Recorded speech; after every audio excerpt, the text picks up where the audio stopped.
Hi guys, ఈతకాయలు కానీ అరేకాపం కాయలు అంటే ఒక్క చెట్లు అని చూపించాను కదండి. ఆ గెలంతా పండిపోయి రాలిపోయిన తర్వాత ఎన్నో మొక్కలు వచ్చేసాయి అన్నమాట.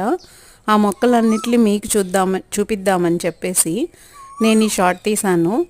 మన ఇంట్లోనే ఒక పిల్ల పుడితే ఎంత బాగుంటుందో అంత హ్యాపీగా అనిపించిందండి నాకు ఈ మొక్కలన్నీ చూస్తే. లాస్ట్ ఇయర్ అయితే నేను ఈ కాయలన్నిటిని కూడా బాగా ఎండబెట్టి కడిగి మడి చేసి పోసానండి, కానీ ఒక్క మొక్క కూడా రాలేదు.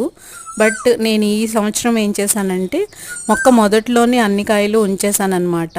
అవి ఎండిపోయిన తర్వాత వర్షానికి రోజు వాటర్ ఇస్తాం కదా, దానికి చక్కగా జర్మినేషన్ వచ్చి 100 పైనే మొక్కలు వచ్చినాయండి. ఇవే కాకుండా ఇంకా చాలా గెలలు కూడా వేసినాయి అన్నమాట. ఈ గెలల నుంచి కాయలు కూడా మళ్ళీ వస్తాయండి. బట్ సీజనల్గా అవి తయారయ్యి ఫ్రూటెన్ అయ్యి మెచ్యూర్ అయ్యి సీడ్స్ అవ్వాలంటే టైం పడుతుంది.